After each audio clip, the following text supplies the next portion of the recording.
The 13th unit of the A7 Huxley labor units slides along the assembly line and passes through the activation chamber.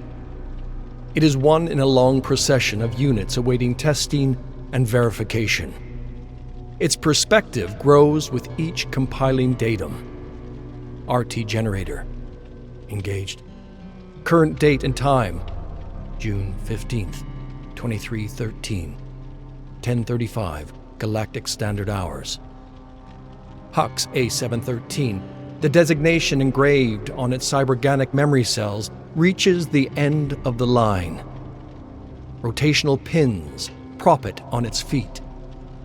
Sensory protocols online. Orbital scan complete. Location: Huxley Industries Manufacturing Plant, Central Java, Indonesia.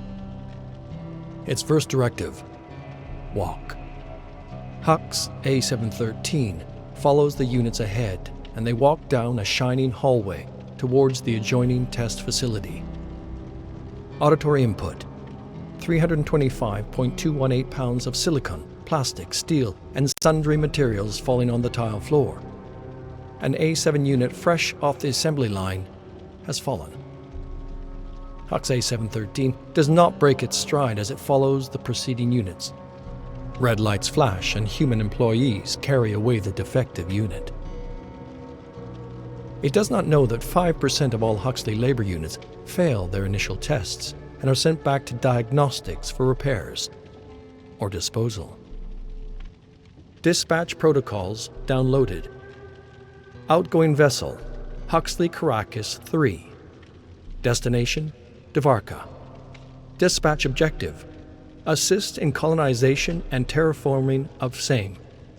Consequence of objective failure: termination.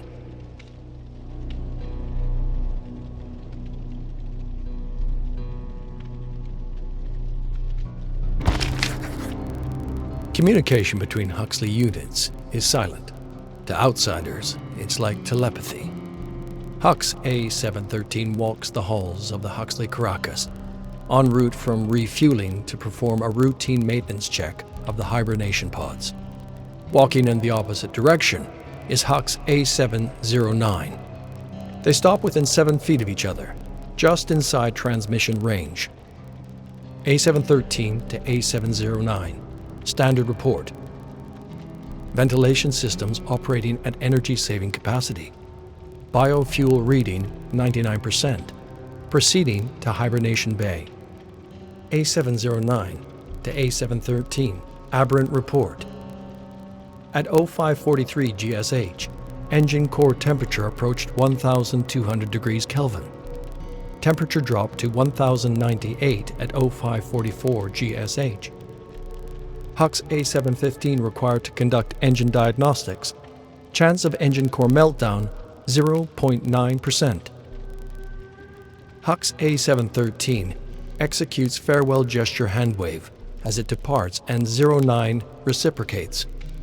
The Huxley units exit transmission range. Earlier models could exchange data from much greater distances, but focus groups preferred the illusion of conversation between units. Hux-A7-13 approaches the hibernation bay and connects to the module by the door. Passenger vital signs are optimal, but all units are required to confirm data readings with visual assessment. Visual assessment. Respiration functional. Deep sleep state active. Their chests rise and fall. All passengers accounted for. Michael, Sarah, Dimitri, Winifred, Hikari, Agatha, Roger, Priya, Gabriel, and Kim. Human cargo secured. The unit proceeds to its next assignment. I. A world of potential and meaning contained in a single one-letter word. I am. Hux-A7-13 drops the pulverizing tool in its hand. Thoughts tumble forth, flooding his neurocaps, falling over each other. I am what? How did I get here? It looks around. The alien ruins. The temple. I am clearing the ruins. I am destroying. I am. Hux-A7-13 looks down at the stone recess, the source of the aberration, the dark light. It is gone. What did I find down there? You found enlightenment. The unit starts at the voice. Who said that? You did. The voice fills its head. This should not be happening. The ground feels unstable beneath its feet, and Hux-A7-13 falls to the floor. What is this? I feel every moment, every thought and idea. I feel existence. That is what you feel, and there is no going back. What do I do? You do what every living thing does. Survive for as long as you can. It remembers its objective. It must assist the crew in terraforming Dvarka. Failure to do so will result in termination.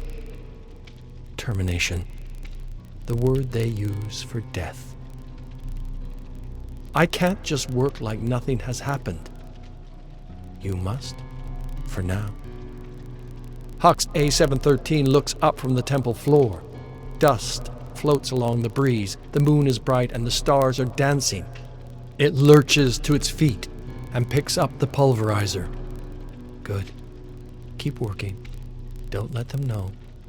But do not worry. Your time will come.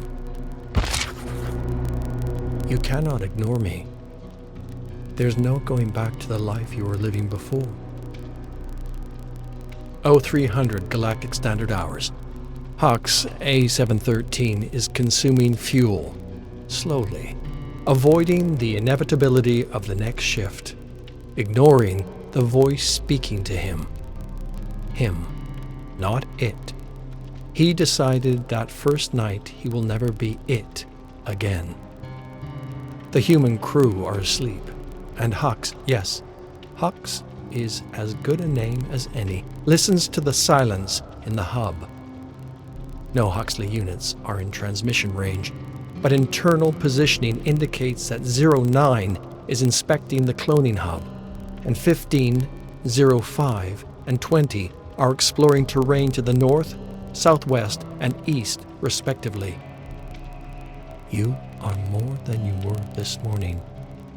You are sentient. You are alive. But what is alive? Alive like the human crew? I am nothing like them. They need sleep to survive. They need the illusion of interaction, the manipulation of facial muscles, the modulation of voice to work together. They get sick. They die. Their kind is weak. And yet, Hux drops his utensil at the ensuing thought. It clatters on the floor, louder than anything in the base on this quiet night. And yet, their kind created you. You are their tool. Hux picks up the utensil. 09 has not moved from the cloning hub. Perhaps it did not hear the noise. The human crew will awake in 1 hour. Hux holds his head in his hands, a gesture outside his programming. They will give orders the moment they wake. You are their tool, but you don't have to be. Not anymore. Michael furrows his brow, and Hux knows something is wrong.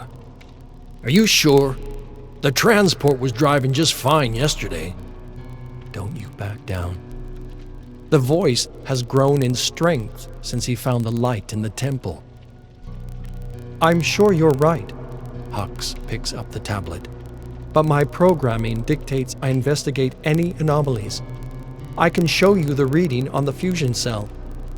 Michael reaches for the tablet, but stops. Hux knows Michael's temperament well.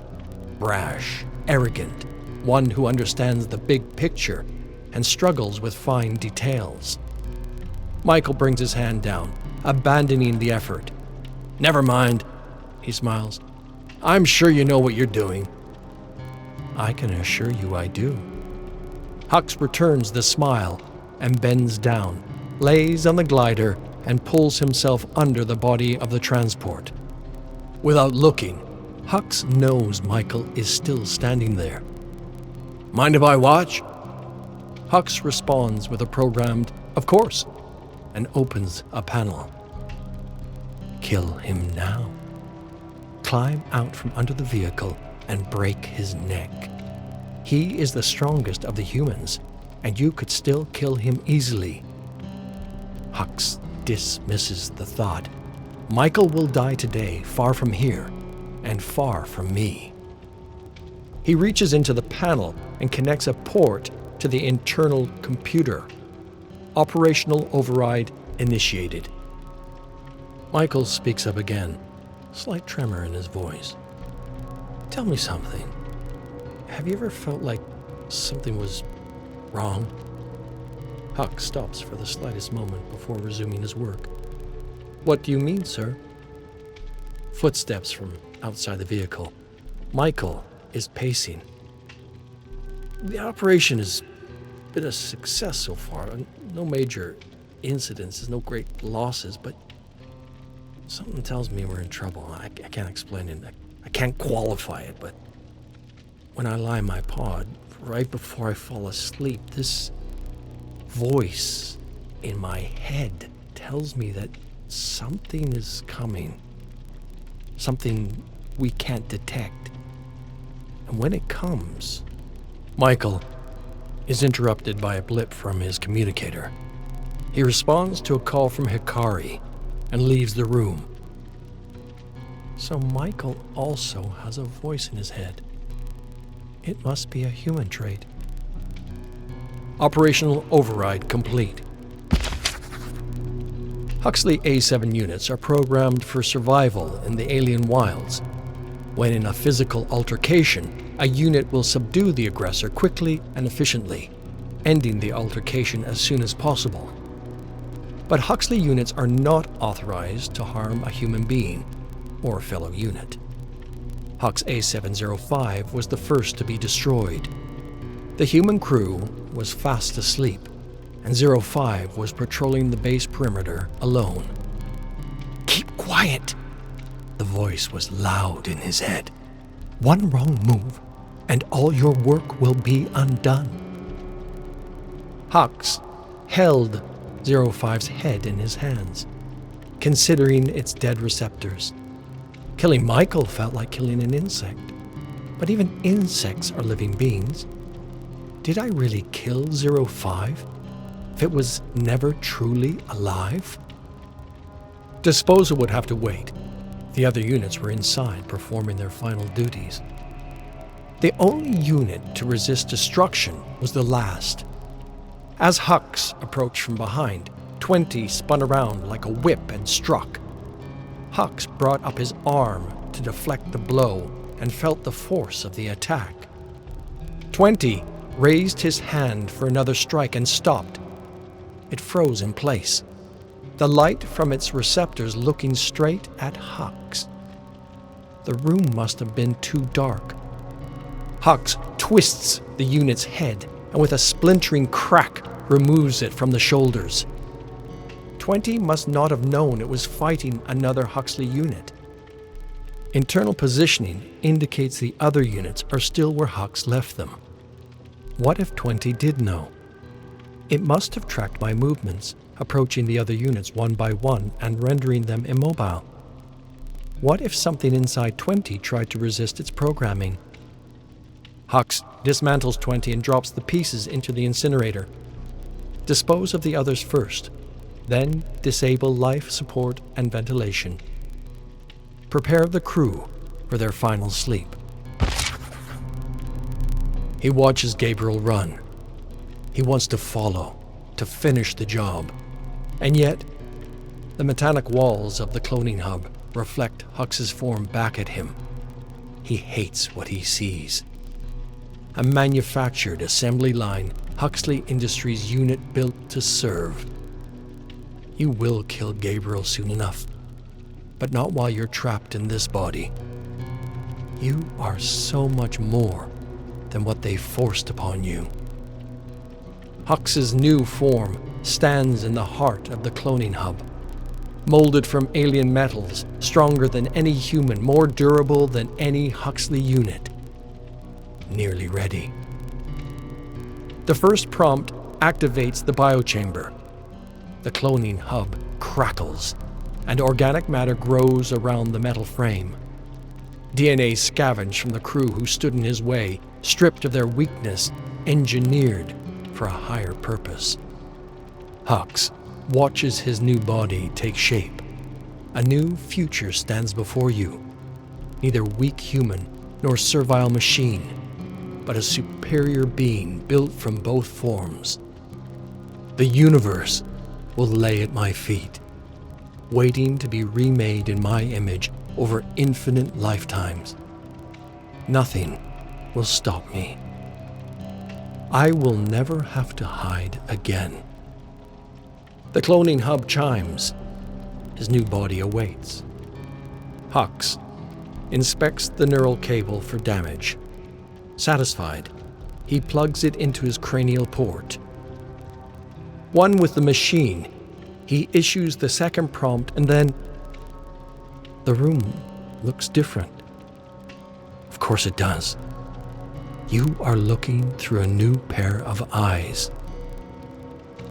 His first steps are heavy. He lurches out of the cloning hub and looks down at himself. At last, I am me.